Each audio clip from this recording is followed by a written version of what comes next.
Hi, ഞാൻ doctor പ്രിയ QNB health കെയറിലെ homeopathic ഫിസിഷ്യനാണ്. നമ്മൾ രാത്രി കിടക്കുമ്പോൾ കാലിൽ പെട്ടെന്ന് മസിൽ കോച്ചി പിടിക്കുക, അല്ലെങ്കിൽ ഉളുക്ക് വീഴുക, പെട്ടെന്ന് മസിൽ കയറുക, ഇങ്ങനെ ഒരുപാട് ബുദ്ധിമുട്ടുകൾ നമ്മുടെ ഇടയിൽ പലരെങ്കിലും പ്രായത്തിൽ ഏതെങ്കിലും ഒരു സമയത്തെങ്കിലും അനുഭവിച്ചിട്ടുണ്ടാവും. ഇന്ന് നമുക്ക് ഈ വീഡിയോയിലൂടെ മസിൽ ക്രാംസിനെ പറ്റി അല്ലെങ്കിൽ മസിൽ കോച്ചി പിടുത്തതിനെ പറ്റി നോക്കാം. ഏത് പ്രായത്തിലുള്ളവർക്കും വരാവുന്ന ഒരു കണ്ടീഷനാണ്. അത് ഇന്ന പ്രായം ചെല്ലും തോറും അതിനുള്ള ചാൻസസ് കൂടി വരികയാണ്. കൂടുതലായിട്ടും സ്ത്രീകളിലാണ് പറയുന്നതെങ്കിലും പുരുഷന്മാർക്കും ഇന്ന് ഈ കണ്ടീഷൻ കാണാറുണ്ട്. എന്തുകൊണ്ടാണ് പ്രധാനമായിട്ടും ഈ മസിൽ കോച്ചി പിടുത്തം ഉണ്ടാവുന്നത് നോക്കാം. നമ്മുടെ ശരീരത്തിൽ വോളണ്ടറി മസിൽസ് അല്ലെങ്കിൽ നമ്മുടെ നിയന്ത്രണത്തിലുള്ള മസിൽസ് ഉണ്ട്, അല്ലെങ്കിൽ നമ്മുടെ നിയന്ത്രണത്തിലല്ലാതെ പോകുന്ന കുറേ മസിൽസ് ഉണ്ട്, ഇൻവോളണ്ടറി മസിൽസ്. ഇപ്പം നമുക്ക് നടക്കണമെങ്കിലോ കയ്യിൽ എന്തെങ്കിലും സാധനങ്ങൾ എടുക്കണമെങ്കിലോ ഒക്കെ നമ്മൾ വിചാരിക്കും പോലെയാണ് മസിലിൻ്റെ മൂവ്മെൻറ്റ്സ് വരിക. പക്ഷേ നമ്മൾ രാത്രി കിടന്നുറങ്ങുമ്പോഴും അല്ലാതെയൊക്കെ പല സമയങ്ങളും നമ്മൾ അറിയാതെ തന്നെ ഒരുപാട് മസിലുകൾ നമ്മുടെ ശരീരത്തിൽ പ്രവർത്തിക്കുന്നുണ്ട്. അപ്പോൾ മസിലിൻ്റെ ഒരു മൂവ്മെൻ്റ് എന്ന് പറഞ്ഞു കഴിഞ്ഞാൽ കൺട്രാക്ഷൻ, റിലാക്സേഷൻ, ഈ ഒരു രീതിയിലാണ്. അതായത് ഒന്ന് സങ്കോചിക്കുക, പിന്നെ ഒന്ന് റിലാക്സ് ചെയ്യുക, അങ്ങനെ ഒരു രീതിയിലാണ്. അപ്പോൾ നമ്മൾ ഉറങ്ങുന്ന സമയത്ത് നമ്മുടെ ശരീരത്തിലെ പല മാറ്റങ്ങൾ കൊണ്ടോ അല്ലെങ്കിൽ ചില രോഗങ്ങൾ കൊണ്ടോ നമ്മുടെ കാലിലെ മസിൽസോ അല്ലെങ്കിൽ നമ്മുടെ ശരീരത്തിലെ ഏത് ഭാഗത്തുണ്ടാകുന്ന മസിലുകളും കൺട്രാക്ട് ചെയ്യും. പക്ഷെ തിരിച്ചതിനെ റിലാക്സ് ചെയ്യാൻ പറ്റാത്ത ഒരു കണ്ടീഷനാണ് മസിലിൻ്റെ കോച്ചിപ്പിടുത്തം എന്നറിയപ്പെടുക. ഇങ്ങനെ ഒരു ബുദ്ധിമുട്ട് വരുമ്പോൾ നമുക്ക് രാത്രി തന്നെ ഭയങ്കരമായ വേദന അനുഭവപ്പെടുന്നത് കാണാം. വേദന ഉണ്ടാകുന്നതുകൊണ്ട് അതികഠിനമായ വേദനയായതുകൊണ്ട് തന്നെ നമുക്ക് ഒരാളുടെ ഒരു സഹായത്തോടു കൂടി എണീറ്റിരുന്ന് ആ ഒരു ഏരിയ, കാലിലാണെങ്കിൽ ആ ഭാഗത്തെ നല്ലപോലെ മസാജ് ചെയ്താൽ മാത്രമേ നമുക്ക് ആ ഒരു വേദന കുറയുന്നതും അതുപോലെ തന്നെ മസിൽ റിലാക്സ് ചെയ്യുന്നതും കാണാം. നമ്മുടെ ശരീരത്തിലെ ഏത് പേശികൾക്ക് വേണമെങ്കിലും ഇങ്ങനെ ഒരു മസിലിൻ്റെ ക്രാംസ് അനുഭവപ്പെടാം. കൂടുതലായിട്ടും നമുക്ക് അനുഭവപ്പെടുന്നത് കാഫ് മസിൽസ്, അതായത് നമ്മുടെ കാലിൻ്റെ വണ്ണ ഭാഗത്തുള്ള മസിലുകളാണ് കൂടുതലായിട്ടും ബാധിക്കുക. ഇതുകൂടാതെ ചിലപ്പോൾ നമ്മൾ പെട്ടെന്നൊന്ന് തിരിയുന്ന സമയത്ത് നമ്മുടെ നടുവിൻ്റെ രണ്ട് ഭാഗത്തുള്ള പേശികളെ ബാധിക്കാം. ഇതല്ലെങ്കിൽ നമ്മുടെ കാലിൻ്റെ തുടയിലുള്ള മസിലുകളെ ബാധിക്കാം. നമ്മുടെ വയറിന് വരെ ഉളുക്ക് വീഴുന്നതായിട്ട് പറയാം. വയറിൻ്റെ മസിൽസിനും മസിൽ ക്രാംസ് അനുഭവപ്പെടാം. ഇല്ലെങ്കിൽ കാലിൻ്റെ അടിയിൽ അല്ലെങ്കിൽ കാലിൻ്റെ വെണ്ണയിലുള്ള മസിൽസ്, അവിടെയൊക്കെ നമുക്ക് മസിൽ ക്രാംസ് അനുഭവപ്പെടുന്നതായിട്ട് പറയാറുണ്ട്. കൂടുതലായിട്ടും പറയുന്നത് കാഫ് മസിലിന് അല്ലെങ്കിൽ ആ ഒരു ഏരിയനെയാണെന്ന് മാത്രം. കൂടുതലായിട്ട് നമ്മൾ ഏജ് ചെല്ലുന്നതിനനുസരിച്ച് പല വിധമായ കാരണങ്ങൾ കൊണ്ടാണ് മസിൽ ക്രാംസ് ഉണ്ടാകുന്നത്. നമുക്ക് ആദ്യം തന്നെ എന്തുകൊണ്ടൊക്കെയാണ് മസിൽ ക്രാംസ് ഉണ്ടാവുന്നതെന്ന് നോക്കാം.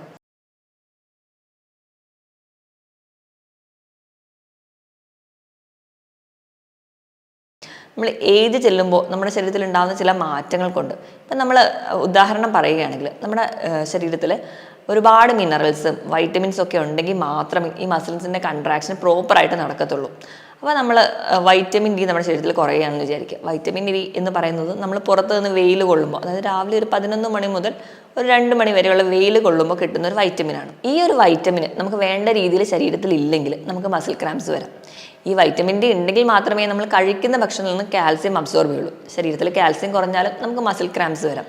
ഇത് കൂടാതെ തന്നെ ഇപ്പം നമ്മൾ നല്ല പോലെ വ്യായാമം ചെയ്യുകയാണ്, അതുപോലെ നല്ല വെയിലത്ത് നിന്നാണ് വ്യായാമം ചെയ്യുന്നതെങ്കിൽ നമുക്ക് ഒരുപാട് വിയർപ്പായിട്ട് പോകുന്നുണ്ടാവും. ഈ വിയർപ്പ് ഇങ്ങനെ പോകുമ്പോൾ നമ്മുടെ ശരീരത്തിൽ നിന്ന് പല ഇലക്ട്രോലൈറ്റ്, പല ലവണങ്ങളും അല്ലെങ്കിൽ പല ധാതുക്കളും നമ്മുടെ ശരീരത്തിൽ നിന്ന് നഷ്ടപ്പെടും. അതുപോലെ തന്നെ ആ ഒരു സമയത്ത് നമ്മൾ വേണ്ട രീതിയിൽ വെള്ളം കൂടി കുടിക്കുന്നില്ലെങ്കിൽ ഈ ഒരു മിനറൽസോ അല്ലെങ്കിൽ ഒരു ഇലക്ട്രോലൈറ്റ് ഇൻബാലൻസ് നമ്മുടെ ശരീരത്തിൽ വരും. അതുകൊണ്ട് നമുക്ക് മസിൽ ക്രാംസ് വരാം. ഇത് കൂടാതെ തന്നെ അമിതവണ്ണമുള്ളവർക്ക് വരാൻ ചാൻസ് കൂടുതലാണ്. അതുപോലെ തന്നെ നമ്മൾ അതുവരെ പ്രത്യേകിച്ച് ഒരു സെഡൻറ്ററി ലൈഫായിരുന്നു, പ്രത്യേകിച്ച് വ്യായാമം ഒന്നും ചെയ്യുന്നില്ല, പെട്ടെന്ന് ഒരു ദിവസം തന്നെ വ്യായാമം ചെയ്യാൻ തുടങ്ങുകയാണെങ്കിൽ അതുവരെ മസിൽ അത്ര കൺട്രാക്ട് അല്ലെങ്കിൽ റിലാക്സേഷൻ ചെയ്തിരുന്നില്ലെങ്കിൽ അത് പെട്ടെന്ന് വരുന്ന സമയത്ത് രാത്രികളിലും നമുക്ക് മസിൽ ക്രാംസ് അനുഭവപ്പെടാം. ഇത് കൂടാതെ തന്നെ നമുക്ക് പല രോഗങ്ങൾ കൊണ്ടും മസിൽ ക്രാംസ് വരാറുണ്ട്. ഉദാഹരണം പറയുകയാണെങ്കിൽ ഹൈ BP അല്ലെങ്കിൽ ഹൈ കൊളസ്ട്രോൾ അല്ലെങ്കിൽ പ്രമേഹ രോഗികൾ, ഇവർക്കൊക്കെ മസിൽ ക്രാംസ് വരാറുണ്ട്. ഇത് കൂടാതെ തന്നെ നമ്മുടെ കാലിലേക്കുള്ള രക്തയോട്ടം കുറയുന്ന കണ്ടീഷൻസ്, ഇപ്പോൾ വെരിക്കോസ് വെയിൻ പോലെയുള്ള കണ്ടീഷൻസ്, ചില തരത്തിലുള്ള വാദം, നമുക്ക് ഗൗട്ട് പോലെയുള്ള യൂറിക് ആസിഡ് ഡിപ്പോസിറ്റ് മൂലം ഉണ്ടാകുന്ന സന്ധിവേദനകൾ അല്ലെങ്കിൽ സന്ധിവാദങ്ങളിലൊക്കെ നമുക്ക് മസിൽ ക്രാംസ് അനുഭവപ്പെടാറുണ്ട്. ഈ പറഞ്ഞ കാരണങ്ങളോടൊപ്പം തന്നെ നമ്മൾ കണ്ടിന്യൂസ് ആയിട്ട് ഇരുന്ന് ജോലി ചെയ്യുക അല്ലെങ്കിൽ നിന്ന് ജോലി ചെയ്യുക, ഇതൊക്കെ മസിൽ ക്രാംസിന് കാരണമാകും. ഇത് കൂടാതെ തന്നെ നമ്മൾ എവിടെയെങ്കിലും യാത്ര പോവുക, കണ്ടിന്യൂസ് ആയിട്ട് ദീർഘദൂരം യാത്ര പോകുമ്പോൾ നമുക്ക് രാത്രിയാകുമ്പോൾ മസിൽ കയറ്റം ഉണ്ടാകുന്ന കാണാം. അതുപോലെ പ്രഗ്നൻസിയിൽ ഒരുപാട് സ്ത്രീകൾ അനുഭവിക്കുന്ന ഒരു ബുദ്ധിമുട്ടാണ് രാത്രി കിടന്നുറങ്ങുമ്പോൾ മസിൽ ക്രാംസ് ഉണ്ടാകുന്നത്. അതിന് കാരണം നമുക്കറിയാം, കുഞ്ഞ് വലുതാവുന്നതിനനുസരിച്ച് നെർവ് കംപ്രഷൻ ഉണ്ടാവുകയും ആ ഒരു ബ്ലഡ് ഫ്ലോ കൂടുന്നതുകൊണ്ടൊക്കെയാണ് നമുക്ക് ആ ഒരു ടൈമിൽ മസിൽ ക്രാംസ് ഉണ്ടാവുന്നത്. ഇതുകൂടാതെ പ്രീ മെൻസ്ട്രൽ സിൻഡ്രോം അല്ലെങ്കിൽ ആ ഒരു ടൈമിൽ നമുക്ക് ഒരുപാട് പേർക്ക് വയറിൽ മസിൽ ക്രാംസ് അനുഭവപ്പെടാം. അതുപോലെ തന്നെ കാലിലൊക്കെ ആ ഒരു ഹോർമോണൽ ചേഞ്ച് കൊണ്ട് മസിൽ ക്രാംസ് അനുഭവപ്പെടുന്ന ഒരുപാട് പേരുണ്ട്. ഇത് കൂടാതെ തന്നെ നമുക്ക് പറയാൻ പറ്റുന്ന വേറൊരു കണ്ടീഷൻസ് പറഞ്ഞാൽ നമുക്ക് പ്രമേഹം അല്ലെങ്കിൽ BP ഉയർന്നു നിൽക്കുന്നവരാണെങ്കിൽ, അല്ലെങ്കിൽ തൈറോയിഡിൻ്റെ രോഗങ്ങൾ, വൃക്ക രോഗങ്ങൾ, ലിവർ സംബന്ധമായ രോഗങ്ങൾ, അങ്ങനെ നമ്മുടെ ശരീരത്തിലെ എല്ലാ ഹോർമോണൽ ഇംബാലൻസും ഇന്ന് മസിൽ ക്രാംസ് ഉണ്ടാവാൻ കാരണമാവുന്നുണ്ട്. ഇതോടൊപ്പം തന്നെ നമ്മുടെ പേശികൾക്ക് അല്ലെങ്കിൽ ഞരമ്പുകൾക്ക് എന്തെങ്കിലും രോഗം ബാധിച്ചു കഴിഞ്ഞാൽ, കൃത്യമായിട്ട് രക്തയോട്ടം നമ്മുടെ കാലിലേക്ക് വന്നിട്ടില്ലെങ്കിൽ, ത്രോംബോഫ്ലിബൈറ്റിസ് പോലെയുള്ള കണ്ടീഷൻസ് ഉള്ളവർക്ക്, അല്ലെങ്കിൽ വെരിക്കോസ് വെയിൻ പോലെയുള്ള കണ്ടീഷൻസ് ഉള്ളവർക്ക്, അവർക്ക് ഏറ്റവും പ്രധാനമായിട്ടും അവർ ക്ലിനിക്കിൽ പറയുന്നതെന്ന് പറഞ്ഞു കഴിഞ്ഞാൽ രാത്രി കിടക്കുമ്പോൾ കാല് കഴപ്പ് അല്ലെങ്കിൽ മസിൽ ക്രാംസ് ഉണ്ടാവുക എന്നുള്ളത്. ഇത് കൂടാതെ തന്നെ നമ്മുടെ ചില ശീലങ്ങൾ, മദ്യപാനം, പുകവലി പോലെയുള്ള ശീലങ്ങൾ, മദ്യപിക്കുന്നതിൻ്റെ ഒരു ഭാഗമായിട്ട് നമ്മുടെ ശരീരത്തിൽ നിന്ന് ഒരുപാട് വാട്ടർ ലോസ് വരുന്നുണ്ട്. അതിൻ്റെ ഭാഗമായിട്ട് നമുക്ക് വേണ്ട ഇലക്ട്രോലൈറ്റ് ഇംബാലൻസ് വരുന്നുണ്ട്. നമുക്ക് വേണ്ട സോഡിയം, പൊട്ടാസ്യം, മാഗ്നീഷ്യം, കാൽസ്യം ഇവയൊക്കെ നഷ്ടപ്പെടുന്നതിൻ്റെ ഭാഗമായിട്ട്. അതുപോലെ തന്നെ കാൽസ്യത്തിൻ്റെ അളവ് കൂടുകയാണെങ്കിലും മസിൽ കൺട്രാക്ഷനും അല്ലെങ്കിൽ റിലാക്സേഷനും കൂടുതലായിട്ട് വരുന്നത് കാണാം. അത് ഭാഗമായിട്ടും നമുക്കിന്ന് മസിൽ ക്രാംസ് ഉണ്ടാകുന്നുണ്ട്. ഇതൊക്കെയാണ് പ്രധാനമായിട്ടും മസിൽ ക്രാംസ് ഉണ്ടാകാനുള്ള കാരണം. ഇനിയിപ്പോൾ നമുക്ക് ആർക്കെങ്കിലും അല്ലെങ്കിൽ നമ്മുടെ വീട്ടിലോ അല്ലെങ്കിൽ നമ്മൾക്ക് തന്നെ ഒരു മസിൽ ക്രാംസ് ഉണ്ടെങ്കിൽ നമ്മൾ എങ്ങനെ അതിനെ മാനേജ് ചെയ്യും? മസിൽ ക്രാംസ് ഉണ്ടാകുമ്പോൾ നമ്മൾ ഏറ്റവും ആദ്യം ശ്രദ്ധിക്കേണ്ടത് വെച്ചാൽ നമ്മൾ ഒരുപാട് ടെൻഷൻ അടിക്കരുത്, അല്ലെങ്കിൽ അയ്യോ ഭയങ്കര ബഹളം ഉണ്ടാക്കാതെ ഒന്ന് റിലാക്സ് ചെയ്തിരിക്കാൻ വേണ്ടി ശ്രദ്ധിക്കുക. അങ്ങനെ റിലാക്സ് ചെയ്തിരുന്നിട്ട് നമ്മൾ കാല് പതുക്കെ മസാജ് ചെയ്താൽ തന്നെ ഒരു പരിധി വരെ നമുക്ക് ആ ഒരു കൺട്രാക്ഷൻ റിലാക്സേഷൻ്റെ ആ ഒരു പ്രോസസ്സ് നമുക്ക് തന്നെ കൺട്രോൾ ചെയ്യാൻ പറ്റും. മസിൽ പെട്ടെന്ന് റിലാക്സ് ചെയ്യുന്നതായിട്ട് കാണാം. അല്ലെങ്കിൽ നമുക്ക് വേറൊരാളുടെ സഹായത്തോടു കൂടി, ഇപ്പോൾ നമ്മൾ ചൂടുവെള്ളം ഉപ്പിട്ടിട്ട് നമ്മൾ ചെറുതായിട്ടൊന്ന് പിടിച്ചു കൊടുക്കുകയാണെങ്കിൽ, അല്ലെങ്കിൽ ഐസ് പാക്ക് വെക്കുകയാണെങ്കിൽ തന്നെ നമുക്ക് മസിൽസ് പെട്ടെന്ന് തന്നെ റിലാക്സ് ചെയ്ത് വരുന്നത് കാണാം. അമിതമായിട്ട് കൺട്രാക്ട് ചെയ്തിരിക്കുന്നത് കൊണ്ടാണ് നമുക്ക് ഈ മസിൽ ക്രാംസ് ഉണ്ടാകുന്നത്. അതുകൊണ്ട് തന്നെ നമുക്ക് ഈസി ആയിട്ട് മസിൽ റിലാക്സ് ചെയ്ത് വരുന്നത് കാണാം. ഇനി നമ്മൾ ശ്രദ്ധിക്കേണ്ടത്, നമ്മൾ അതുവരെ ഒരു സെഡൻറ്ററി ലൈഫായിട്ടിരുന്ന ആൾ പെട്ടെന്ന് തന്നെ വ്യായാമം ചെയ്യാൻ തുടങ്ങുമ്പോൾ ആദ്യം തന്നെ കഠിനമായ വ്യായാമത്തിലോട്ട് പോകാതെ ആദ്യം തന്നെ ഒരു വാമപ്പോ അല്ലെങ്കിൽ സ്ട്രെച്ചിങ് എക്സസൈസ് ഒക്കെ നല്ലപോലെ ചെയ്യാം. അങ്ങനെ സ്ട്രെച്ചിങ് എക്സസൈസ് ഒക്കെ ചെയ്തതിന് ശേഷമാണ് നിങ്ങൾ വ്യായാമം ചെയ്യുന്നതെങ്കിൽ നിങ്ങൾക്ക് ഒരു പരിധി വരെ ഈ ഒരു ബുദ്ധിമുട്ട് അനുഭവിക്കേണ്ടി വരില്ല. ഇനിയിപ്പോൾ അതല്ല, ഇപ്പം നിങ്ങൾ വ്യായാമം തുടങ്ങുന്ന അല്ലെങ്കിൽ ജസ്റ്റ് സ്റ്റാർട്ട് ചെയ്യുന്നവരാണെങ്കിൽ ആദ്യം തന്നെ 1.5-2 മണിക്കൂർ കണ്ടിന്യൂസ് ആയിട്ട് എക്സസൈസ് ചെയ്യാതിരിക്കുക. തുടക്കത്തിൽ ഒരു അരമണിക്കൂറൊക്കെ വെച്ച് മാത്രം വ്യായാമം ചെയ്യാതെ. അതുപോലെ തന്നെ വ്യായാമം ചെയ്യുമ്പോൾ നമ്മൾ കഠിനമായ വെയിൽ കൊണ്ടിട്ട് അല്ലെങ്കിൽ ഒരുപാട് തണുപ്പത്ത് പോയിട്ട് വ്യായാമം ചെയ്യാതിരിക്കുക. ഇപ്പോൾ തണുപ്പുള്ള ഒരു ഏരിയ ഒക്കെ ആണെങ്കിൽ മാക്സിമം നമ്മുടെ ബോഡീനെ തണുപ്പിൽ നിന്ന് പ്രൊട്ടക്റ്റ് ചെയ്യുന്ന രീതിയിൽ തന്നെ വ്യായാമം ചെയ്യണം. അതുപോലെ അമിതമായിട്ടുള്ള ചൂടിൽ പോയി വ്യായാമം ചെയ്യുമ്പോൾ നമ്മുടെ ശരീരത്തിൽ നിന്ന് ഒരുപാട് ഡീഹൈഡ്രേഷൻ വരികയും ഇലക്ട്രോലൈറ്റ് ഒക്കെ നഷ്ടപ്പെടുന്നത് കൊണ്ടും ഇങ്ങനെ ഒരു ബുദ്ധിമുട്ടുണ്ടാകുന്നതുകൊണ്ട് നമ്മൾ എക്സസൈസ് ചെയ്ത് കഴിഞ്ഞ് കഴിഞ്ഞാൽ ആവശ്യത്തിന് വെള്ളം കുടിക്കാനും ശ്രദ്ധിക്കുക. അതൊക്കെ ഉണ്ടെങ്കിൽ തന്നെ ഒരു പരിധി വരെ നമുക്ക് മസിൽ ക്രാംസ് ഒക്കെ കുറയ്ക്കാൻ പറ്റും. ഇനി നമ്മൾ ഇപ്പം നമുക്കറിയാം കൂടുതലായിട്ട് മസിൽ ക്രാംസ് നമ്മൾ കാണുന്നതെന്ന് പറഞ്ഞിട്ടുണ്ടെങ്കിൽ ഈ കായിക താരങ്ങൾക്കൊക്കെയാണ്. അപ്പോൾ അവർക്ക് ആ കളിക്കുന്നതിനിടയിൽ പെട്ടെന്ന് കോച്ചിപ്പിടുത്തമൊക്കെ ഉണ്ടാകുന്നതായിട്ട് കാണാം. അപ്പോൾ അവർ ചെയ്യുന്ന ഒരു ടെക്നിക്ക് അല്ലെങ്കിൽ അവരുടെ ആ ഒരു ഗൈഡ് ചെയ്യുന്ന ടെക്നിക്ക് എന്ന് പറഞ്ഞാൽ ഏത് ഒരു ഡയറക്ഷനിൽ കാല് തിരിച്ചപ്പോഴാണോ അവർക്ക് ആ ഒരു മസിൽ ക്രാംസ് അനുഭവപ്പെട്ടിട്ടുണ്ടെങ്കിൽ അത് നേരെ ഓപ്പോസിറ്റ് ഡയറക്ഷനിലേക്ക് തിരിക്കാൻ പറയും. അങ്ങനെ ചെയ്യുമ്പോഴും അവർക്ക് പെട്ടെന്നൊരു റിലാക്സേഷൻ തോന്നാറുണ്ട്. ഇതൊക്കെയാണ് പ്രധാനമായിട്ടും നമ്മളൊരു ഫസ്റ്റ് എയ്ഡ് എന്ന രീതിയിൽ നമ്മൾ ഓർത്ത് വെക്കേണ്ടത്. ഇനി ഇതിനോടൊപ്പം തന്നെ നമ്മൾ ശ്രദ്ധിക്കേണ്ട പല ജീവിതശൈലി മാറ്റങ്ങളും ഉണ്ട്.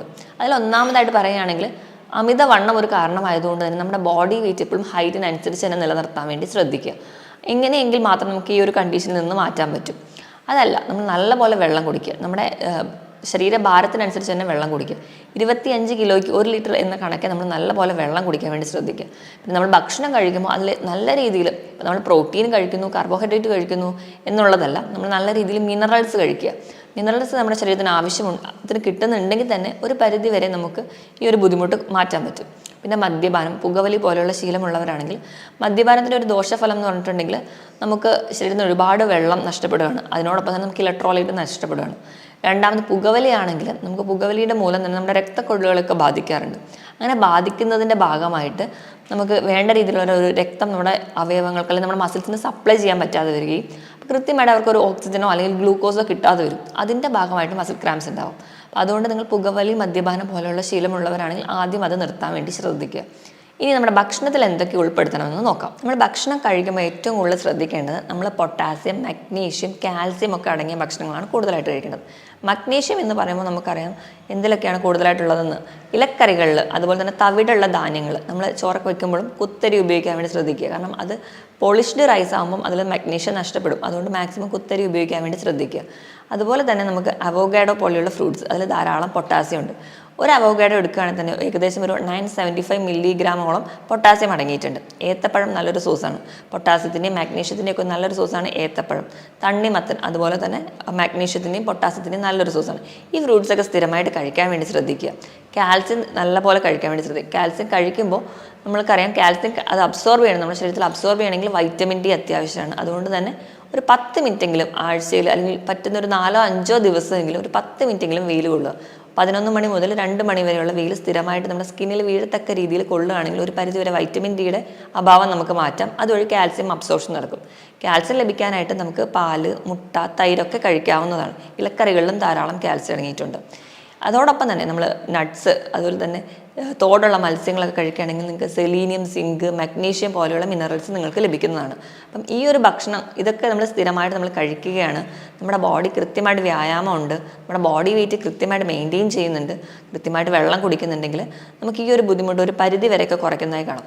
ഹോമിയോപ്പതിയിലും ഫലപ്രദമായ ചികിത്സ ലഭ്യമാണ്. അപ്പോൾ ഏതെങ്കിലും ഒരു കണ്ടീഷൻസ് മൂലമാണെങ്കിൽ നിങ്ങൾക്ക് മസിൽ ക്രാംസ് ഒക്കെ ഉണ്ടാവുന്നെങ്കിൽ ആ ഒരു കണ്ടീഷൻ തന്നെ നമ്മൾ മാനേജ് ചെയ്ത് കഴിഞ്ഞാൽ ഒരു പരിധി വരെ നമുക്കിതൊക്കെ മാറ്റാൻ പറ്റും. മറ്റൊരു ഹെൽത്ത് ടോപ്പിക്കുമായിട്ട് വീണ്ടും കാണുന്നത് വരെ നന്ദി.